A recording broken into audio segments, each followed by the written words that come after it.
Guilherme, que bom que você está aqui. Tudo bem? Tudo bom? Bom dia. Tudo bom, Bom mano? dia, bom dia. Bom ano, né? Bom ano, Bom, finalmente. finalmente chegou, finalmente chegou.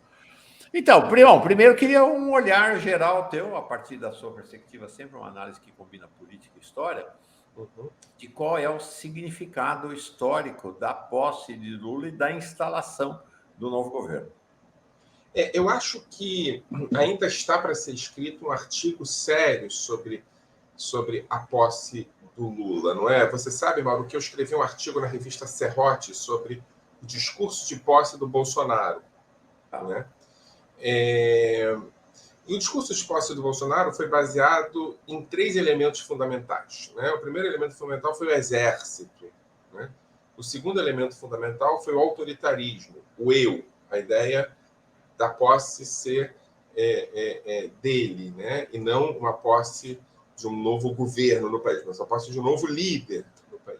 E o terceiro elemento fundamental foi o elemento do anticomunismo. Eu acho que esses três elementos, o elemento de uma perspectiva militar, e não exatamente de uma perspectiva militar do exército, mas do militar da prática militar, a dimensão de que quem ganhou a eleição fui eu, não tem um projeto político de vocês, né? A ausência do Mourão, o discurso de posse do Bolsonaro foi fundamental para a gente entender o que estava acontecendo ali. É exército, mas não é general, é exército, mas sou eu.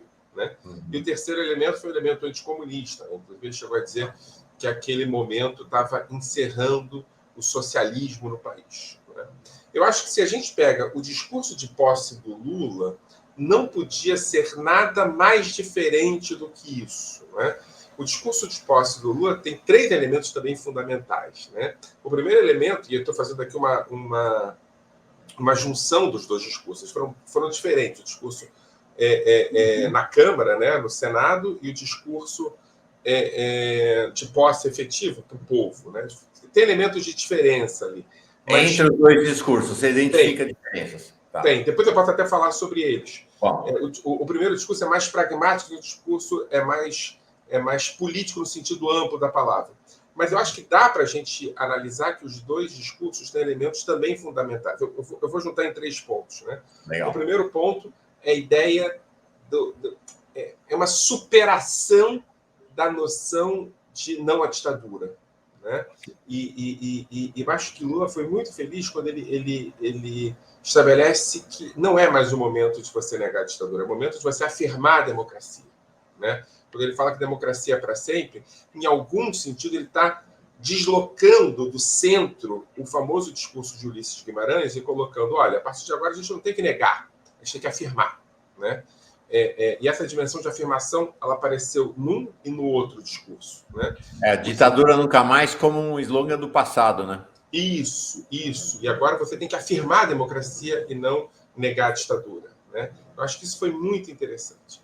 O segundo elemento, que eu acho que tanto um quanto no outro bateu muito fortemente, foi a ideia, e aí eu estou brincando um pouco com o que eu acabei de escutar, também tomei um susto, né?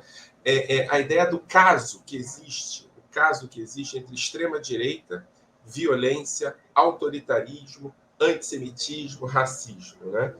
E aqui Lula fez, eu achei isso muito interessante, tanto num quanto no outro discurso. Lula fez uma afirmação de que não há lugar para você esquecer os crimes. Isso é muito pouco brasileiro, no bom sentido da palavra. Né? O Brasil tem uma característica muito importante, que é uma característica de conciliar o futuro com passados inconvenientes. Então, você estabelece relações de um futuro possível a partir do esquecimento de um passado inconveniente. Que na linguagem corrente é o passar o pano, né? O passar do pano. E pronto, vamos em frente. E aí, né, no primeiro discurso, ele fez uma declaração absolutamente clara e definida, que foi, olha, é preciso julgar, punir nos rigores da lei, né, e aqui tem um parêntese importante também de alguém que foi preso de maneira ilegal por mais de 500 dias, os responsáveis, e aí ele cita as coisas pelo nome, ele fala de genocídio, ele fala de fascismo, ele fala de extrema-direita. Né? Aqui é uma tentativa do Lula de produzir em algum sentido, uma nova gramática política brasileira, diferente das anteriores, dizendo que tem coisas que são aceitáveis e coisas que não são aceitáveis. E o que não é aceitável tem que ser punido, né? E ele faz isso, Mauro, e você vê que eu estou me demorando muito mais no discurso do Lula do que no discurso do Bolsonaro, por motivos óbvios. O primeiro motivo é porque eu quero falar mais do Lula do que do Bolsonaro. Acho que chegar o momento da gente falar menos do Bolsonaro. O segundo motivo, entretanto, é porque há uma complexidade maior no discurso do Lula. Porque o Lula faz parte de uma dimensão democrática. E essa dimensão democrática é mais complexa do que a dimensão autoritária. A autoritarismo é muito simples, né? Então, quando o Lula diz, olha, vai haver crime, vai haver punição, ele está colocando um elemento... E é interessante porque a mídia corporativa reagiu muito mal a essa parte do discurso. Que foi uma parte do discurso não brasileira, uma parte do discurso que Lula rompeu com...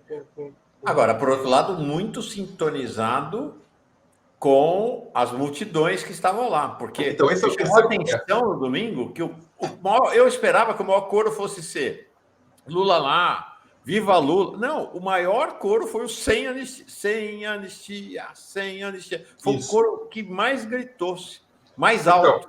Então, aí você me ajuda a fazer o terceiro ponto, né? Porque, assim, o sem anistia te chamou muito a atenção, mas o que te chamou menos atenção, mas eu acho que talvez seja mais importante do que o sem anistia, foi os aplausos que, inclusive, pessoas ligadas ao antigo regime fizeram produziram quando o Lula falou sobre punição. Né? Inclusive, o antigo, atual e futuro presidente da Câmara aplaudiu quando o Lula disse isso. Né?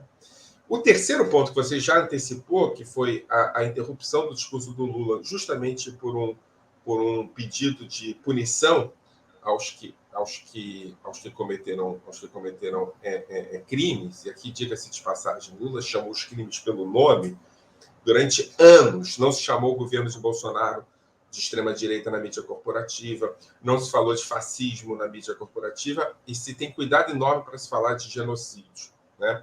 Lula leu o relatório do governo de transição, e depois de ter lido, ele falou que leu algumas vezes, tanto num quanto no outro discurso, ele fala dos três elementos. Acho que isso é importante. Mas o terceiro ponto é a participação do povo. Né? Então, assim, é claro, né, e eu apostei nisso e errei, é claro que numa dimensão política mais estrita, imaginou-se que quem poderia dar a faixa para Lula na ausência do derrotado, ou daquilo que o New York Times chamou de loser, né, que eu acho importante, ou mesmo na ausência do golpista, não sei se você percebeu, mas o José Sarney estava presente, líderes históricos do PMDB estavam presentes, mas Temer estava absolutamente ausente, inclusive no discurso. E Lula já colocou algumas vezes a ideia de que ele é um golpista. Né? Então, na ausência do loser e na ausência do golpista, a gente poderia imaginar que haveria aí uma tentativa de resgate de um processo interrompido pelo golpe parlamentar. E Dilma Rousseff entregaria a faixa. Né? E eu apostei que fosse isso que aconteceu, uma aposta, por assim dizer, na política no sentido estrito. E Lula aposta na política no sentido lato, na política no sentido de refundação da República Brasileira. E essa refundação da República Brasileira, ela tem a presença da ideia da frente ampla, né, algumas vezes citada, ao contrário do discurso de Bolsonaro, em que é uma perspectiva autoritária, aqui Lula resgata a dimensão da frente ampla. Aqui tem o elemento fundamental, que é o elemento da presença do vice, ou seja, ele traz o vice, que não é do campo político dele, traz o vice, chama o vice, e tem a presença do povo brasileiro. E tem a presença do povo brasileiro a partir dos símbolos mais fundamentais do povo brasileiro. Né? E aqui tem o elemento de junção de gênero, de classe e de cor. Né? Se você fizer uma análise do que está acontecendo na entrega, né, você tem indígenas, você tem pessoas brancas com deficiência, você tem mulheres negras da classe trabalhadora, ou seja, tem aqui um elemento de uma complexidade da formação do tecido social brasileiro que é impressionante. Impressionante. Eu acho que talvez isso mostre o tamanho da grandeza da perspectiva da política do Lula. Agora, além disso, Mauro, tem outro elemento que eu acho importante, que você citou aí. que foi a interrupção do discurso do Lula por um quarto elemento. Né? Você tem Lula, o povo brasileiro na sua dimensão simbólica, você tem o vice-presidente e as, né, esposas do vice-presidente e do próprio Lula, e você tem o quarto elemento, que é aquilo que no cinema se chama de quarta parede. Né? A gente está falando sobre um evento midiático. Né? E aí você tem a construção da tela e você tem a quarta parede que entra de repente. E essa quarta parede que entra e interrompe o discurso do Lula é o povo que não está na sua dimensão simbólica, está na sua dimensão efetiva, está lá, não faz parte da subida da rampa, mas está com o Lula. E quando essa quarta parede entra, quebrando o discurso do Lula, essa quarta parede não grita o Lula lá, não grita olê, olê, olá, não grita qualquer coisa que você possa imaginar, mas grita justamente sem anistia. E quando grita sem anistia, não grita punição, grita sem anistia, resgatando outra referência, outra memória de outra anistia. E se lá houve, e esses caras voltaram a tentar o golpe, dessa vez não vai haver. E aí, Lula poderia ter interrompido o discurso ou não. Lula poderia ter continuado falando, porque ele é um político, talvez o político mais habilidoso que a gente tem hoje no mundo. Né? Pelo menos do lado de cá do mapa político, o político mais habilidoso do mundo. E quando Lula interrompe o discurso e deixa que a quarta parede apareça e participe do discurso, ele está reafirmando aquilo que ele falou no primeiro discurso, de que é preciso romper com a ideia de que tudo é possível na política. O fascismo não é possível, o racismo não é possível, o antissemitismo não é possível, o nazismo não é possível, o genocídio não é possível. E aí ele deixa que o povo resgate a anistia a partir da sua negação. Eu acho que a gente, e eu volto a falar o que eu comecei dizendo, Mauro, você me permite, eu acho que é fundamental que haja um artigo preparado, definido, mais longo sobre essa posse, porque essa posse, você sabe que tem elementos, né, que são elementos eventuais, e que a historiografia, a sociologia olha para a dimensão dos eventos com uma certa desconfiança. Se a gente acha que os eventos mudam a história, a gente acaba achando que os eventos se produzem sozinhos, né? Mas esse evento, pensando no seu processo e não pensando no seu evento como elemento isolado, esse evento pode efetivamente ter servido como uma espécie de farol para o que vai acontecer daqui para frente. Uma espécie de luz. Esse evento pode ter, em algum sentido, fundado o que eu poderia chamar da segunda nova república no Brasil. Porque eu acho que ele tem elementos fundamentais que a nova república anterior não lidou com eles, né? e que o bolsonarismo tentou destruir. Eu acho que esse evento que a gente testemunhou é um evento... tudo é histórico, né, Mauro? Porque é um evento histórico, etc. E tal. Mas é um evento que se propõe ser histórico. Né? Sim. Se propõe. Enquanto você falava, eu já mostrei as imagens aqui da subida da rampa, né? Dessa presença, dessa complexidade, né? E essa é uma questão também interessante para pensar. Você não personalizou, mas acho que vale a pena, né? Uma tinta de personalização, pensar do ponto de vista intelectual a complexidade de Lula, que é um intelectual, contra esse pensamento tosco do Bolsonaro. Isso não quer dizer que ele seja um idiota, não, ao contrário, ninguém chega à presidência da República sendo um idiota, ninguém mantém o poder, ninguém sai da presidência da República fazendo o que fez com quase 50% do país sendo um idiota, ele não é um idiota. Mas do ponto de vista intelectual é evidente a diferença de qualidade entre um e outro, né? Realmente uma diferença muito grande. Mas aí eu quero mostrar esse momento, que acho que é um momento, ao que você traz, é um momento chave da posse do Lula, né? Vou mostrar, mas antes dizendo o seguinte, o Geraldo Barbosa diz assim: acabei de ler o livro do German, O Não Judeu Judeu, adquiri na Flip com seu autógrafo, belo ensaio. Legal, Geraldo, legal, obrigado. Agora você está nos devendo um ensaio do discurso da posse de Lula e talvez um estudo comparativo dos dois discursos. Olha aqui, gente, foi muito forte mesmo, muito forte. Eu fiquei chocado na hora. Vamos lá.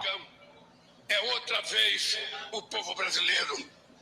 Meus amigos e minhas amigas, nesses últimos anos,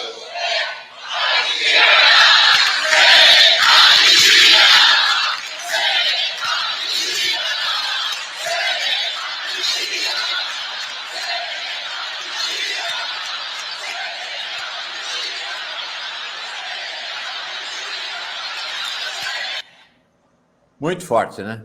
Muito forte, muito forte.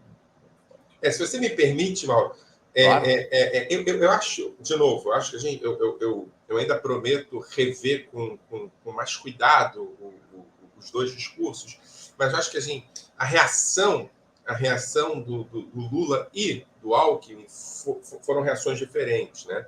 Um se assustou e outro permitiu. Agora, de novo, voltando a falar sobre a quarta parede, o Lula permite que a quarta parede sirva de uma espécie de maestra, né, do seu discurso naquele momento. Eu acho isso muito importante, é muito fundamental, porque isso tem pouco a ver com o Brasil que está sendo sepultado. O Brasil que está sendo sepultado naquele discurso não é só o Brasil do Bolsonaro. É o Brasil que permitiu a anistia aos mesmos generais, e alguns, pessoalizando isso, como você propôs, alguns mesmos generais que foram livrados da punição no pós-ditadura, né? Então, acho que esse sem anistia, a população não gritou sem impunidade ou sem anistia. Eu acho que aqui tem um discurso absolutamente claro. E se o Lula é um intelectual, e se o Lula tem uma capacidade de análise da realidade impressionante, e se o Lula pode efetivamente produzir transformações a partir da sua habilidade em conectar as relações políticas brasileiras, eu também queria fazer uma homenagem ao povo brasileiro. Porque ter dito aquilo naquele momento, com a cor que estava vestindo, me parece que poucas vezes foi tão direto, claro e objetivo o que o povo estava demandando ali na posse do Lula. Acho que a gente sofreu 4 anos, é chegado o momento da gente ser otimista para os próximos 4. E tem uma questão, eu sou um analista de discurso, adoro isso, fiz muito media training, né? Apliquei muitos media training na vida, que é também uma sofisticação interessante. O Lula, depois do câncer na garganta, e agora dessa crise que ele teve na garganta durante a campanha, ele virou um tomador de água. O tempo inteiro ele toma água e a Janja vai lá, empurra, o Ricardo Stuckert entrega água para ele, o tempo inteiro ele toma água. Mas ele é muito sagaz, porque ele transformou o gesto de tomar água em algo que abre espaço para a quarta parede, né? Porque ele não ficou parado olhando. Ele vai lá, o pessoal está lá gritando, ele vai lá, pega a aguinha dele, toma, ele deixa fluir com naturalidade. Muito sagaz, realmente muito sagaz, muito sagaz.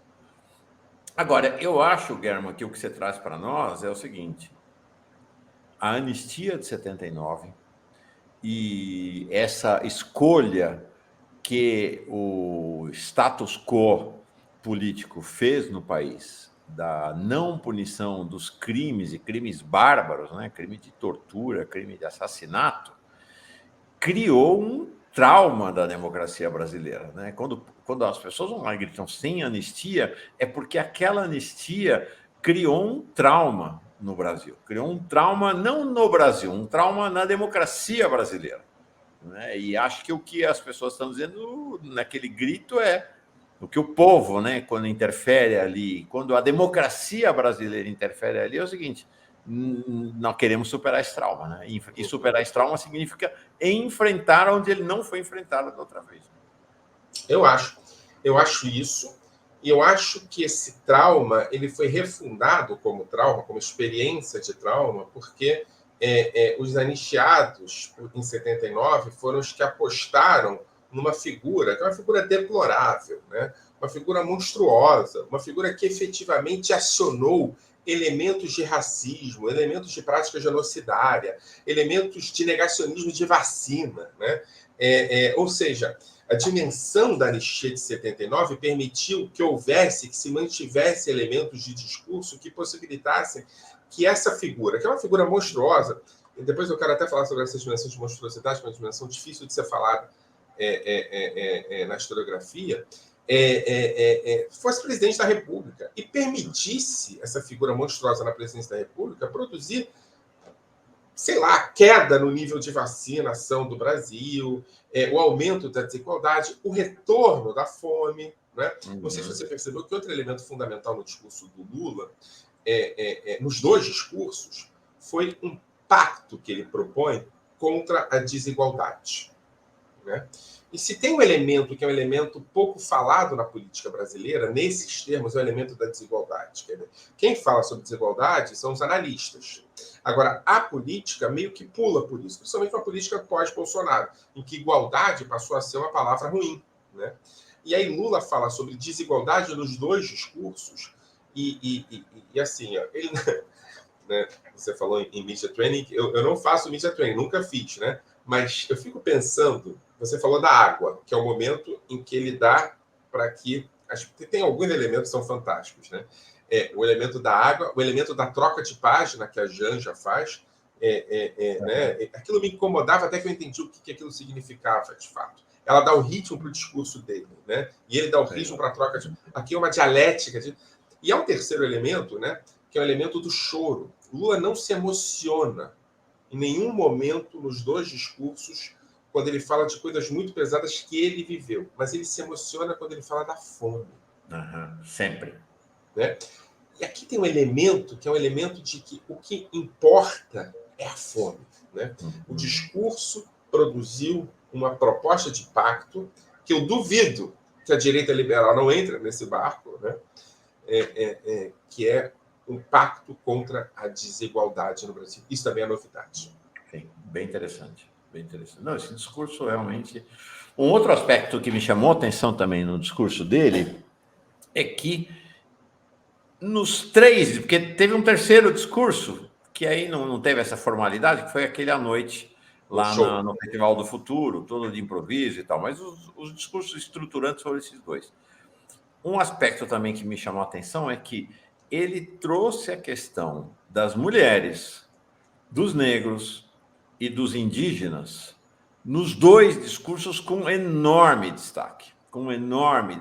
Acho que tem ali uma sinalização que é um reconhecimento das maiorias, porque ficou-se uma história aí de que são minorias. Não são. Mulheres são 52%, os negros são 56%. Os povos indígenas só não são mais ou menos isto porque eles eram 8 milhões e hoje são menos de 1 milhão por conta do genocídio. Então, eles conformam uma maioria histórica, né? São as três grandes maiorias. E isso é algo que é interessante o que você fala, né? Porque me parece que Lula é alguém... Como ele se expõe demais, a gente vê a evolução, a gente vê o que está acontecendo ali. Então, a gente vê, por exemplo, Lula... A qualificação do governo Bolsonaro como fascista, a questão do genocídio, é uma coisa que vem crescendo, é uma aquisição discursiva dele ao longo do tempo. A mesma questão, essa questão das mulheres, dos negros e dos povos originários. Você pega o Lula de 2002, não tinha esses elementos no discurso dele. Eles vêm ao longo do tempo, crescendo a ponto dele mesmo reconhecer. Ele vai fazer o primeiro anúncio no ministério, tem só 5 homens. E a primeira coisa que ele fala é: vocês vão me cobrar porque não tem mulher aqui. Nas próximas vai ter mulher. E aí tem uma sagacidade política que você vê a foto dos ministros, a primeira fileira ele é ao lado das mulheres, né? E dos negros no ministério, né? Então, tem assim, é importante ver essa evolução discursiva, narrativa do Lula, que corresponde a uma evolução do pensamento dele também, né? Tem isso. Mas se você me... eu tô achando que você está me dando uma ideia, eu estou aqui anotando que você está me dando uma ideia de fazer um artigo sobre os discursos, tanto do Lula quanto do Bolsonaro. E não só das posses. Sabe por quê? Eu fico me lembrando, Mauro, dos discursos que ele faz ainda na cadeia, quando ele é entrevistado, né? Em que você começa a conectar coisas que fazem sentido depois, né? Lula, ele utiliza muito pouco essas categorias de genocídio e fascismo. Inclusive, ele é pressionado para utilizá-las e não utiliza. Em algum momento, quando ele sai da cadeia e começa a se posicionar publicamente, essas categorias começam a fazer sentido. E eu, Mauro, eu não sou político, nunca, a não ser eleição para o Grêmio do Colégio Pedro II, nunca disputei nenhuma eleição, mas eu tenho que dizer para você que a pressão por parar de utilizar a categoria de fascismo, nazismo e genocídio foi grande também na academia. Né? Eu imagino o que não sofreu o Lula na política. E utiliza isso no discurso de posse. Agora, se você faz uma análise comparativa com os discursos anteriores do Lula e do Bolsonaro, da cadeia, quando ele sai e ele utiliza a categoria de fascismo, quando ele faz o discurso, quando ele deixa de ser inelegível, né, lá em São Paulo, né, em que ele tira a máscara e fala, estou tirando a máscara, explica por que, em termos científicos, para não ser comparado com o negacionista. Agora, o que você me fez lembrar é que esse discurso do Lula, os dois primeiros, o terceiro eu acho que foi um discurso mais livre, mas esses dois primeiros muito pensados, são discursos, né, aproveitando aqui o que o seu espectador Geraldo falou sobre o livro, são discursos que contrapõem-se ao discurso do Bolsonaro na Hebraica do Rio de Janeiro. E o discurso do Bolsonaro na Hebraica do Rio de Janeiro é um discurso histórico. Se o discurso do Lula é um discurso histórico, ou seja, funda uma nova gramática, funda um novo país, funda uma nova prática, o discurso do Bolsonaro na Hebraica do Rio de Janeiro também é histórico. Ele funda um novo país, funda uma nova prática e funda uma nova gramática. Qual é a prática do Bolsonaro? A prática do Bolsonaro é a prática de negação, a prática de exploração e a prática de localização de inimigos. Quais inimigos Bolsonaro escolhe na Hebraica do Rio de Janeiro? Bolsonaro escolhe na Hebraica do Rio de Janeiro 3 inimigos fundamentais. Os afrodescendentes que resistem, não é? As mulheres, que são... Eu nem me lembro o termo que ele usa, mas é um termo chulo que ele usa na Hebraica do Rio de Janeiro. E o terceiro e o principal são os indígenas, considerados por Bolsonaro inimigos e traidores. Ora, quando o Lula recupera o poder, ele recupera esses 3 elementos negados por Bolsonaro no Clube Judaico do Rio de Janeiro. E também o Clube Judaico é importante, porque o que Bolsonaro faz é utilizar a quarta parede para justificar os seus posicionamentos. Então, aqueles aplausos, que também são aplausos programados, do Bolsonaro na Hebraica do Rio de Janeiro, né? Utilizam, dramatizados, utilizam a ideia de que o Bolsonaro não pode ser nazista. Né? Então, acho que você tem aqui um contraponto, e o contraponto é justamente entre esse discurso, que é um discurso que todo mundo vai escutar e tal, e o discurso da Hebraica de Janeiro, que é um discurso que funda o bolsonarismo como movimento de extrema-direita e neofascista no Brasil. Vou pegar esse gancho para falar de um assunto, mas antes só fazendo um registro, porque acho que você tem razão. Creio que a cadeia... Frei Beto falou para o Lula me contou depois que o Frei Beto falou para ele, espera que você vai ver que você vai ter saudade do tempo da cadeia. Porque, de fato, né, o Lula usou o tempo da cadeia como Mandela usou, como Pepe Mujica, como outros usaram. Como Gramsci. Como Gramsci usou, como um tempo de conhecimento e autoconhecimento. Então, o Lula fez um mergulho. Eu sei porque foi época de maior proximidade nossa. Ele pediu para fazer no canal Paz e Bem, é um canal que eu fundei anos atrás, ainda existe um curso sobre história do povo brasileiro, que nós fizemos. E aí ele começou a dialogar e pedir novos capítulos, ele assistia, e aí pedia os livros que eram mencionados no curso e leu vários livros. Então, interessante, porque a nossa consciência vai sendo construída ao longo do tempo pela nossa vivência, mas também uma parte da nossa vivência é atividade intelectual. Lula faz um mergulho na história do Brasil, na cadeia, que me parece que é definidor desse caminho intelectual que ele vai traçar, né, de 2020, especialmente para cá, né? E se torna um leitor na cadeia, né? Um leitor no sentido mais radical da palavra, aquele que determina a sua perspectiva a partir da sua leitura. Eu acho que uma outra proposta de pesquisa deve ser feita é a leitura. E aí você citou Mandela, você citou Mujica, eu citei Gramsci. Essas referências são referências importantes para pessoas que estabelecem uma outra relação com o mundo a partir da perda da liberdade e do investimento nessa perda de liberdade em leitura, né, em análise. Agora, a partir do que você falou da Hebraica, porque as pessoas olham para o evento da Hebraica e não enxergam o outro evento da Hebraica, que eram os grupos de judeus do lado de fora vaiando o Bolsonaro e protestando em relação ao que estava acontecendo. Ou seja, o evento da Hebraica, ele é o que ele é e é a negação dele ao mesmo tempo, né? Ele é esse paradoxo. Em relação ao Lula, e isso quer dizer o seguinte, não tem nada tranquilo na história e na vida, é sempre um processo de luta e paradoxos e contradições. Em relação ao Lula, a gente está assistindo ao governo Lula algo parecido.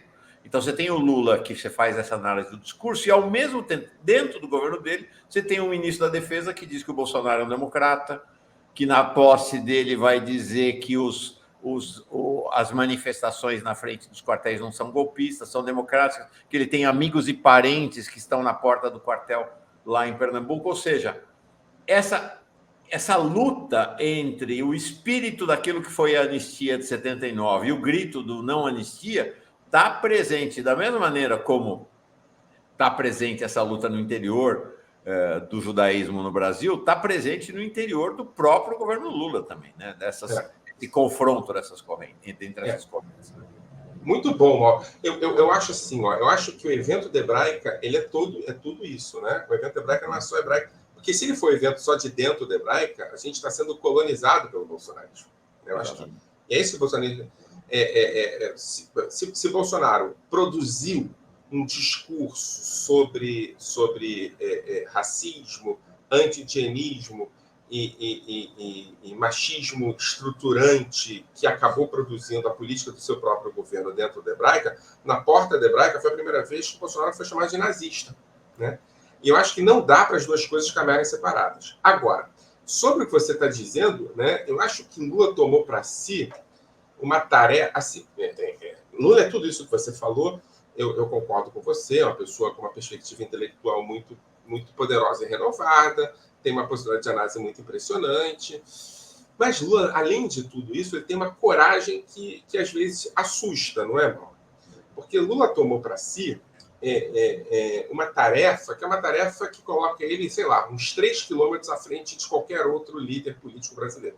Que é a tarefa de criar um governo popular, democrático, inclusivo e de frente ampla, ou seja, tem uma contradição aqui, ao mesmo tempo que ele cria para si a tarefa de criar uma oposição democrática. Né? Então, assim, você está entendendo? Lula tem 3 elementos. O Lula está criando um governo... O discurso do Lula é mais à esquerda do que o discurso de 2003. Né? Sem dúvida. Eu falei sobre igualdade, a questão do povo brasileiro, a intervenção contra a anistia. Estamos falando de uma liderança que está mais à esquerda no que importa, tá? Não na perfumaria, não na dimensão simbólica, no que importa do que o de 2003. Ao mesmo tempo, é uma liderança que, apesar de ser mais de esquerda, está mais comprometida e convencida da importância da frente ampla.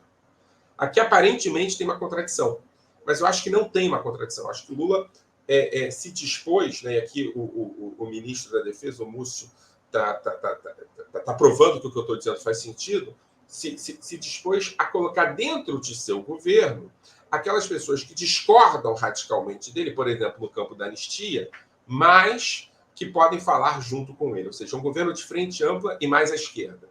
Né? Essa é uma contradição aparente. E o terceiro elemento, o Lula está decidindo quem pode fazer oposição a ele e quem não pode.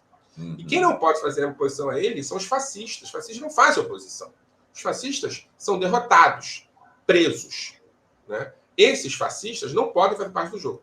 E o que o Lula está propondo é a criação de um novo palco político onde ele determine quem é governo, quem é membro da Frente Ampla está no governo e quem é oposição a ele. E, principalmente, quem não é oposição a ele.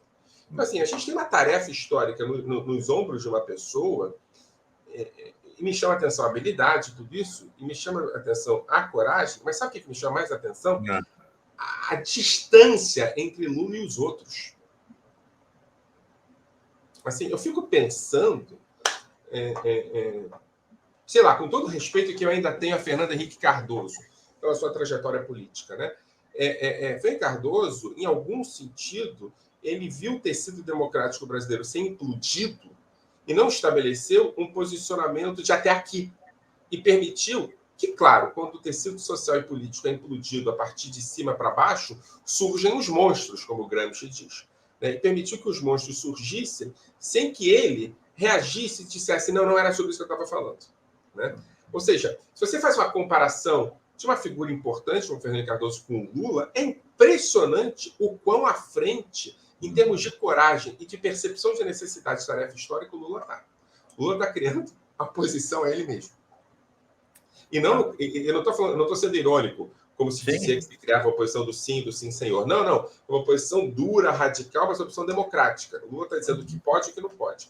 Né? Eu acho que a gente está diante da figura política mais importante da história republicana brasileira e com uma tarefa histórica que ele já comprou para si, que é impressionantemente grande. E eu acho que ele é capaz de produzi-la.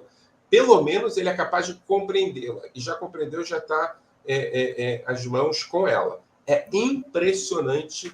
É impressionante, uma coisa que eu não tive oportunidade, mas é impressionante ter vivido vendo Pelé jogando no campo, né, ali e tal. Eu não vi isso, né?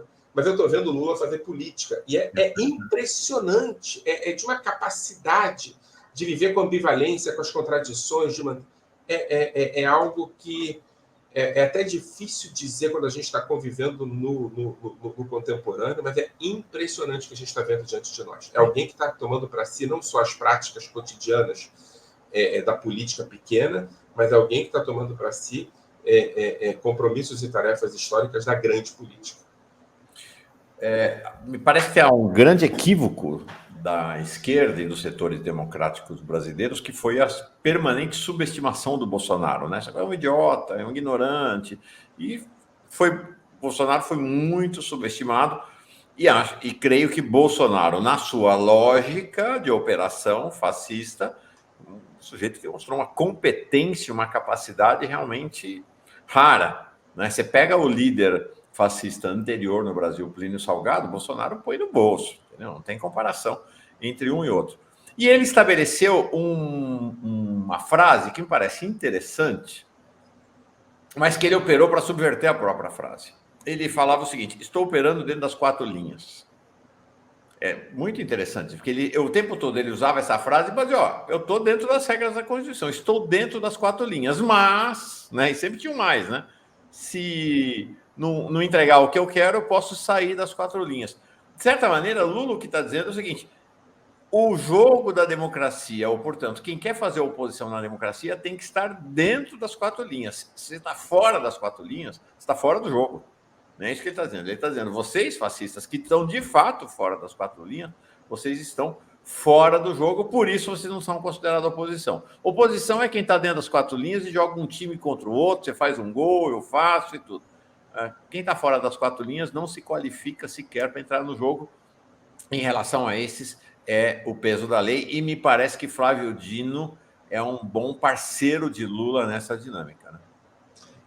Eu acho que, enfim, o professor Omar Ribeiro, da Unicamp, a gente tem falado muito sobre a nova linguagem fascista, né? Uma certa linguagem, uma nova língua fascista, que a grande questão que a esquerda teve é que ela teve dificuldade de compreendê-la até o final, né? Eu acho que, por exemplo, os integralistas brasileiros, nos anos 30, eles foram tratados como fascistas desde sempre, né? Tanto pelo Getúlio, tanto pelo Getúlio, quanto pelo Partido Comunista, pela oposição de esquerda, né? Tratá-los como fascistas não era algo de fora, era algo de dentro, né? Até porque estavam fazendo um diálogo importante com a conjuntura internacional. E é por isso que Plínio não virou Bolsonaro, né? O que eu acho que aconteceu com Bolsonaro é que Bolsonaro foi subjugado, foi tratado como algo estranho justamente por ser fascista, né? E não houve uma compreensão efetiva do que significava ser fascista. É por isso que eu acho que o discurso de Hebraica, a reação aos discursos hebraicos são tão importantes, porque ali ele sai do armário, se transforma em fascista de maneira explícita e tem reações que chamam-no de fascista naquele momento, né? Então, eu acho que essa é a grande diferença. Agora, é um fascista, né, como chama, vou até fazer uma propaganda aqui, não é meu livro, é o livro do Casmut, né, que foi recentemente publicado em português, A Extrema-Direita Hoje, um livro simples, um ensaio, mas Casmut, que é o cientista... Quem é o livro? Casmut. Legal. Perfeito. É um cientista político importante, e ele faz uma diferença entre práticas da extrema-direita tradicional e do que ele chama de nova extrema-direita ou direita radical, né? Bolsonaro se estabelece como nova extrema-direita ou direita radical, utilizando aquilo que você chamou de linhas da Constituição. Ou seja, Bolsonaro não vê a Constituição como um projeto de país. Bolsonaro não vê a Constituição como uma perspectiva de produção de vida em comum, porque não há vida em comum, né, para Bolsonaro. Bolsonaro vê a Constituição como um texto, e um texto dotado de contradições. E quando ele fala sobre 4 linhas, ele não está fazendo tanto a metáfora do futebol como aparenta. Eu acho que isso é a jogada do Bolsonaro. Ele está dizendo, olha, essas linhas elas podem ser entortadas por nós, Uhum. E aí ele pega o 142, ele pega a coisa do exército com poder moderador, ele pega o cargo que ele tem de comandante supremo das Forças Armadas e recoloca isso. Ou seja, o que ele faz, e me parece que a inteligência do Bolsonaro está restrita a isso, as contradições que a civilização produz, que são contradições que são resumidas ou que são possíveis de conviver com elas no diálogo, ele tira do diálogo e transforma aquilo, a partir da sua nova língua fascista, em contradições que ele pode utilizar para o seu bem-estar. Né? Olha, eu estou vendo a Constituição, e a Constituição permite que eu implemente o Estado de Sítio, porque eu sou o comandante das forças. Você está entendendo? Quando ele fala sobre 4 linhas, ele está falando sobre 4 linhas mesmo. O fascismo tem uma dificuldade enorme de metáfora. Mesmo as metáforas mais simples, Mauro. Então, quando ele fala sobre 4 linhas, o que eu proponho é que ele esteja querendo falar sobre linhas, e não sobre campo de futebol. Perfeito. Sobre linha mesmo, linha. Né? E como ele lê pouco, ao contrário do Lula, 4 linhas é basicamente o que ele consegue ler. Né? Então, ele está falando sobre as 4 linhas de um artigo específico, e a partir desse artigo da Constituição, ele está querendo propor um golpe militar. Perfeito. Agora, derrotar o fascismo não é brincadeira. A gente tem que ter clareza de que o que eles dizem é porque a gente vive no mundo das metáforas e dos símbolos. Eles não. Eles vivem no mundo da comunicação direta. É preciso, às vezes, preparar o ouvido para que a gente escute uma frase desprovida completamente de inteligência metafórica. É difícil, não é fácil. Esse eu ia te perguntar. Era até o tema original da nossa conversa e foi ótimo, porque não foi pelo roteiro que eu tinha imaginado e foi uma delícia. Bom, você já está comprometido de voltar aqui depois do artigo, para a gente aprofundar. Mas é o seguinte, como é que você prevê agora o fascismo, a extrema-direita, depois da derrota de Bolsonaro? Você tem alguma projeção sobre o que rola com eles a partir de agora? E também tem que pensar assim, né? A extrema-direita tem vários compartimentos, assim como a esquerda, né? Quer dizer, o nazismo estava debaixo desse guarda-chuva da extrema-direita, aliado ao Bolsonaro, mas não é exatamente bolsonarista. É um segmento ali. Então, tem também esses vários segmentos da extrema-direita, cada um com as suas características. Como é que você prevê o futuro deste campo da extrema-direita no país? Olha, Mara, eu sou historiador de formação. O historiador, quando tenta prever alguma coisa, é uma caricatura, né? A gente costuma... não, mas não se preocupa que economista é pior. A gente costuma prever bem o passado e mesmo assim errando bastante. Mas assim, o que eu posso dizer é o seguinte, é que como o Bolsonaro tentou colonizar o judaísmo na hebraica, ele tentou colonizar todos os setores que podiam dialogar com ele. Colonizar no sentido mais estrito da palavra colonizar, né? Transformá-los em parte deles sem alguma autonomia que seja. Né? E ele fez isso com a direita liberal. Ele colonizou a direita liberal. Né?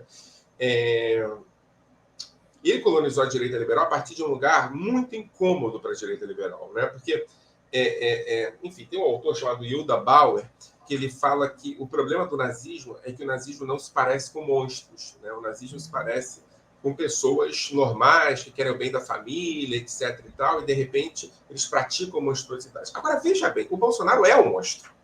Uhum. Né?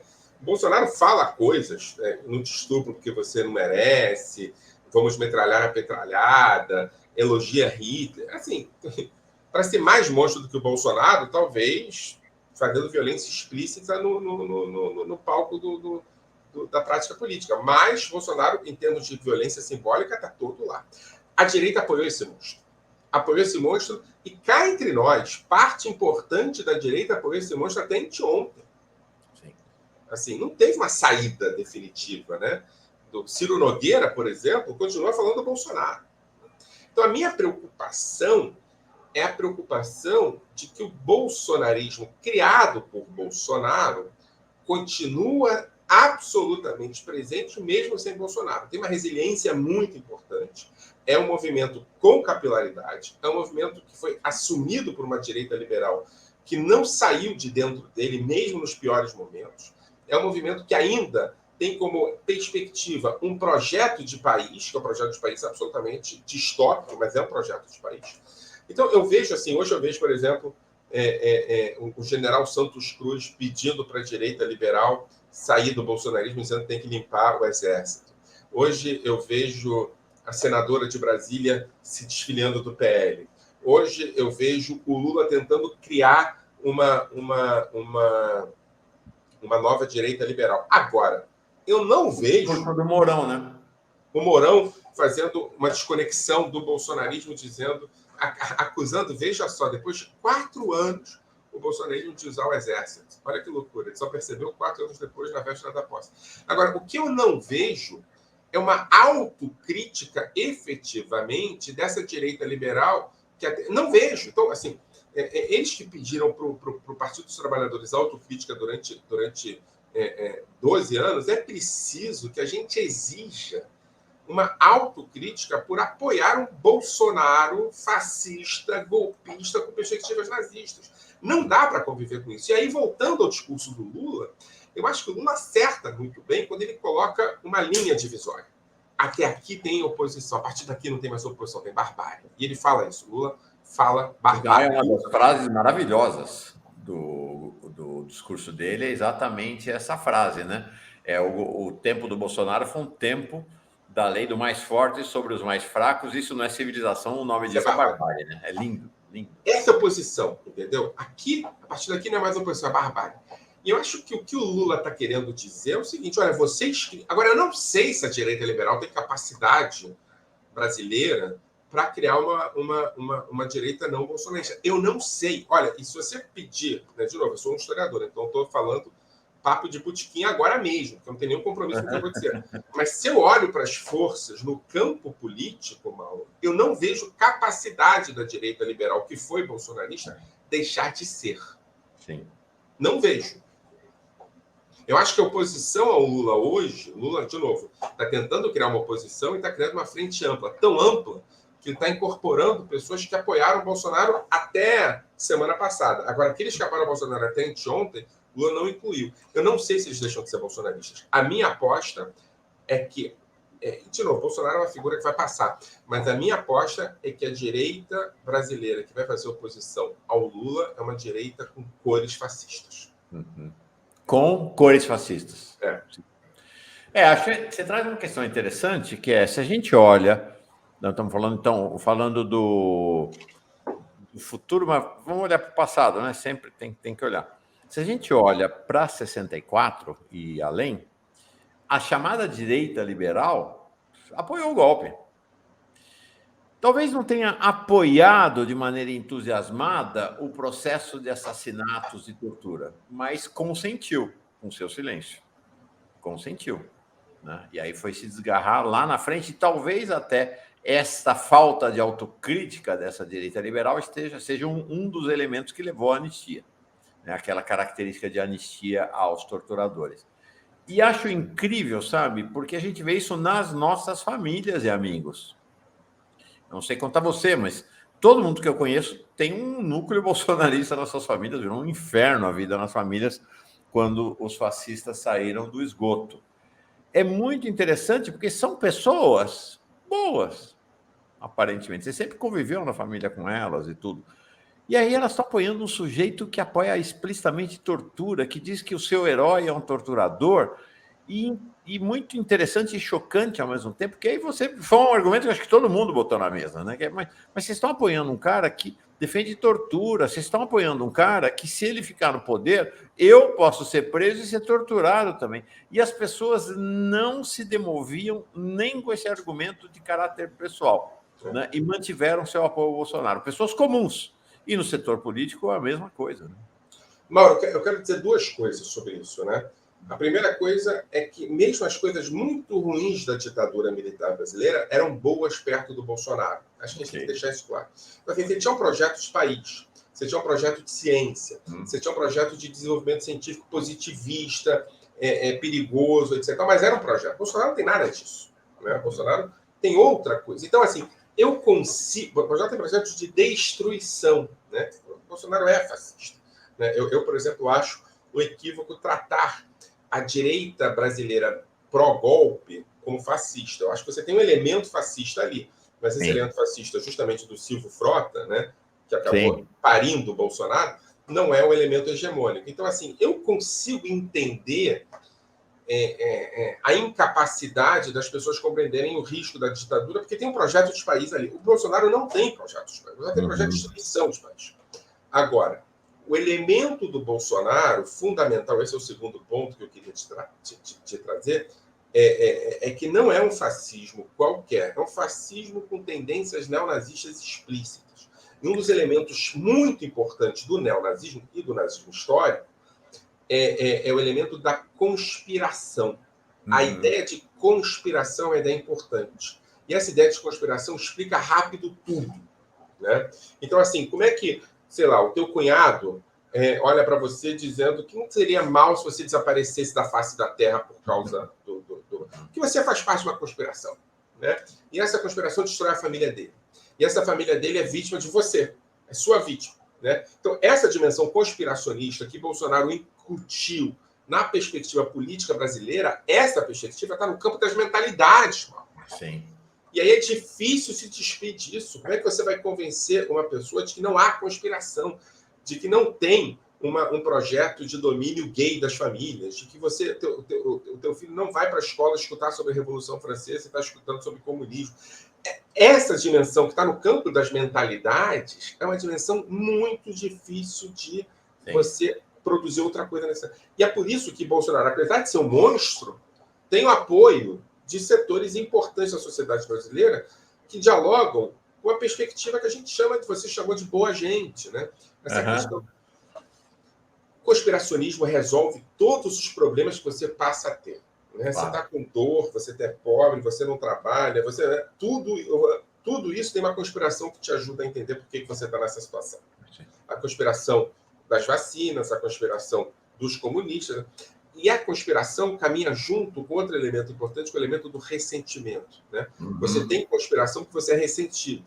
E esse ressentimento te ajuda a entender o porquê que você não consegue crescer na vida. Porque ele cresce que ele é parte de uma conspiração. É o antissemitismo estruturante do nazismo, que acaba virando racismo, anti-higienismo, you name it. Porque... Legal. Puxa, que aula. Obrigado. Estou esperando o teu artigo para você voltar aqui. Não, vai voltar antes. Vou trabalhar nele. Obrigado, Michel. Michel German, historiador. Eu que agradeço, Mauro. Uma maravilhosa essa conversa, é verdadeira aula contigo. Um abração, viu? Até logo.